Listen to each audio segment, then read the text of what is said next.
Ikuti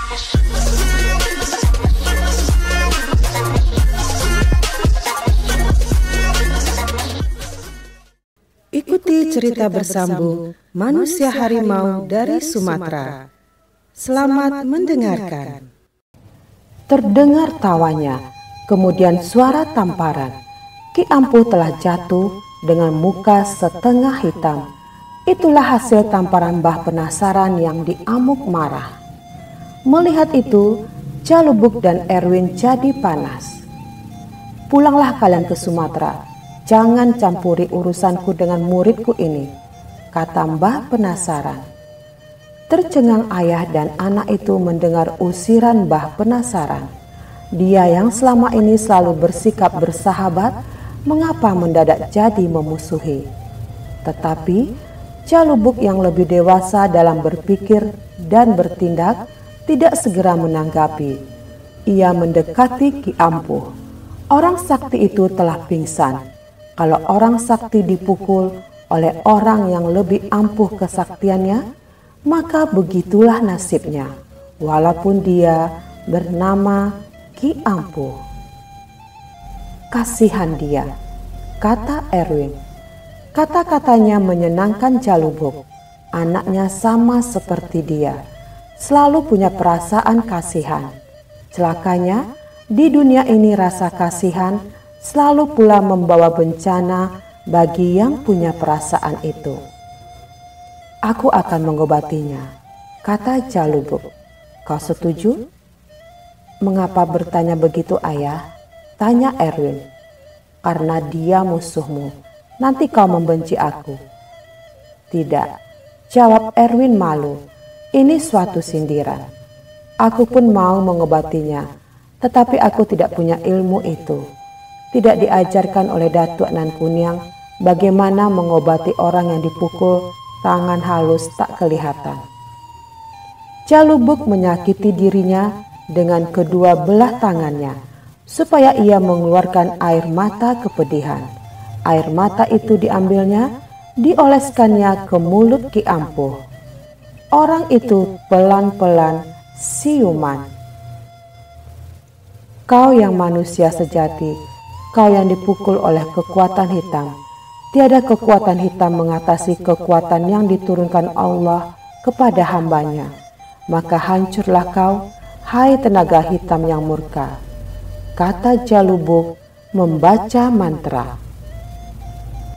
Masih akan hidupkah aku, Calubuk? Tanya Ki Ampuh. Kau masih hidup. Tuhan memanggilmu kembali, Ki Ampuh. Tenaga tadi hanya tenaga hitam. Kalau kau berjanji tidak akan mempelajari ilmu hitam, maka kau akan sembuh kembali.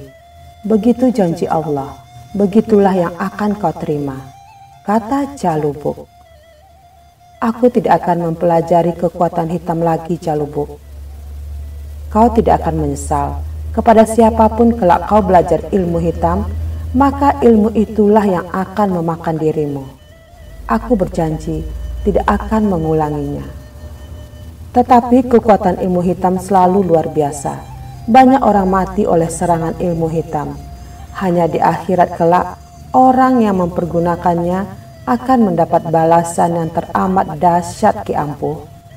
Di dunia ini, ilmu hitam kadangkala memperoleh kejayaan, didukung oleh berbagai macam iblis dan setan. Aku tidak akan mempelajarinya lagi, Calubuk. Bolehkah aku menjadi harimau manusia semacam kalian? Tanya Ki Ampuh dalam keharuan dan kebingungan disertai terima kasih. Bagaimanapun gawatnya keadaan, Calubuk dan Erwin tidak bisa menahan senyum karena geli dan karena kasihan. Kenapa kalian tertawa? Tanya Ki Ampuh.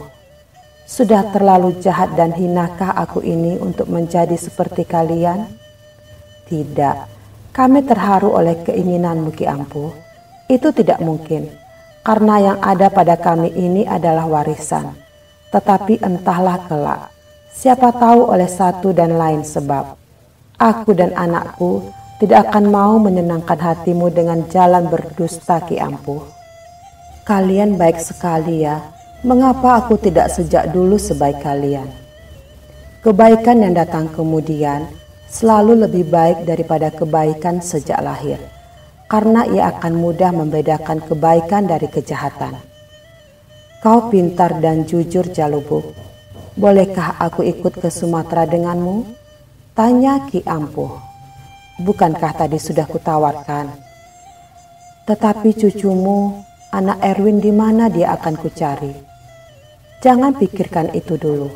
Mukamu ini hitam setengah karena tamparan Mbah penasaran. Aku yang buruk jadi tambah buruk ya? Begitulah, sayang tiada cermin. Tetapi di sana ada danau yang jernih airnya. Kau mau melihat rupamu? Tidak, lebih baik jangan. Aku takut jadi ngeri pada rupaku sendiri. Jalubuk dan Erwin jadi tertawa lagi. Kini Ki Ampuh pun turut tersenyum. Hidup ini begitu sedih dan sekaligus bisa juga menggelikan hati. Masih bisakah dipulihkan supaya aku jangan dikatakan orang si Ki Belang nanti? Dari Ki Ampuh jadi Ki Belang, bukankah amat memalukan, Jalubuk? Kata Ki Ampuh. Tetapi dia kini tidak bisa menahan senyum dalam kepedihan. Bisa, jawab Jalubuk. Kau yang akan mengobati aku. Ya, tetapi dengan kekuatan sehelai daun. Obatilah, Jalubuk, aku pasrah jadi muridmu, bolehkah? Kau nanti belajar dari orang-orang yang lebih sakti dari aku. Aku ini bukan apa-apa. Dan daun itu tidak ada di sini. Adanya di Muara Sipongi sana. Jauh, dekat perbatasan Minangkabau dengan Mandailing. Hebat negeri kalian itu ya, sampai daun pun bisa menghilangkan muka belang. Obat-obat kuno masih banyak di sana. Mungkin di sini juga ada daun semacam itu, tetapi aku tidak mengenalnya. Hei, jangan kalian bawa dia, kata suara perempuan yang tak lain daripada Mbah Penasaran. Mengapa kau melarang kami? Tiada hakmu melarang orang pergi dari atau datang ke Jawa ini, kata Jalubuk. Kita tidak bermusuhan. Dialah yang mengkhianati aku. Dia janji kembali, tetapi tidak kembali. Dia harusnya berterima kasih atas segala ilmu yang sudah kuturunkan kepadanya. Salahnya sendiri, mengapa ia laki-laki yang tidak berdaya, kata Mbah Penasaran yang nama indahnya Komalasari itu. Tidak, aku tidak mau jadi budakmu lagi. Itulah makanya aku tidak kembali, jawab Ki Ampuh. Entah dari mana didapatnya keberanian melawan. Berdebah, kau melawan aku ya? Kau mau mampus. Serentak dengan itu, tangannya sudah berkelebat lagi ke muka Ki Ampuh. Tetapi tangan Jalubuk menahannya. Diremasnya lengan Komalasari sehingga perempuan itu terjerit. Kau turut campur pendatang dari seberang? Bukan kemauanku sebenarnya. Kau terlalu bengis terhadap musuh yang sudah tidak berdaya. Kau telah menamparnya sehingga dia menjadi belang. Mengapa kau masih belum puas?